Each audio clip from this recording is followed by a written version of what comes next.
Annyeonghaseyo, Prince. Bonsoir la France. La Corée du Sud est le pays le plus connecté au monde. La patrie du high-tech peut se targuer d'être le seul pays de la planète à avoir 100% de son territoire couvert par la 4G. Train de ligne à grande vitesse ou comme ici, station de métro, le Wi-Fi est absolument présent partout. Prochain objectif pour la Corée, être la première nation à exploiter la 5G, ça promet. Ce n'est pas dans le métro à Séoul que vous pourrez dire à la personne au bout du fil « Désolé, ça va couper ». Ici, le Wi-Fi fonctionne à plein régime pour le plus grand bonheur des utilisateurs. Les Coréens ne se déplacent jamais sans leur smartphone, une addiction révélée par un sondage effarant. Un tiers des Coréens préfèrent se passer de sexe plutôt que de renoncer à Internet.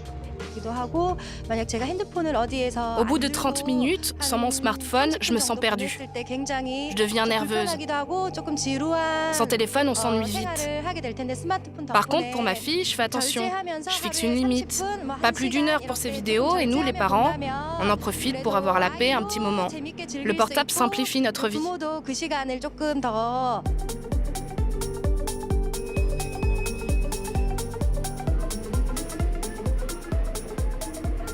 En fait, voilà, avec 2 téléphones, un dans chaque main, je me suis tout simplement mis à la mode coréenne. Le métro, c'est un petit peu un cybercafé, mais en mouvement, à en croire cette jeune fille. Comme j'ai un long trajet depuis chez moi, c'est pratique d'avoir de la connexion. Je m'avance et j'en profite pour travailler, comme si j'étais au bureau.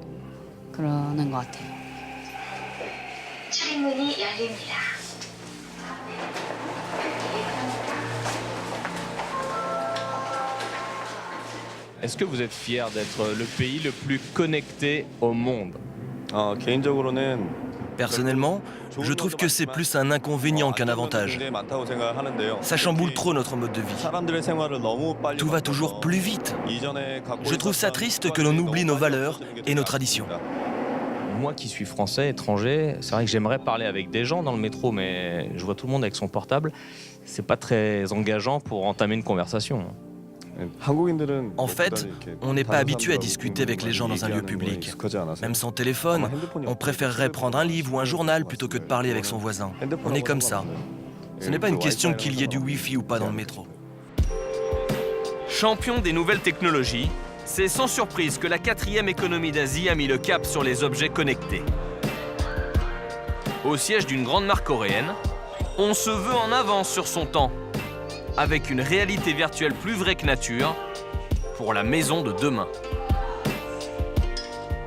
Alors, qu'est-ce qu'il y a de beau et qu'est-ce qu'il y a de bon dans mon frigo? Alors, au 1er étage, au 2e étage, au 3e étage, on peut vérifier avec les caméras qui sont ici et qui filment tout ce qu'il y a à tous les étages.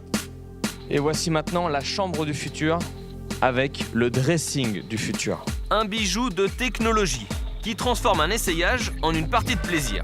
En un clic, le costume est sur vous et le choix d'une cravate ne prend pas plus de temps.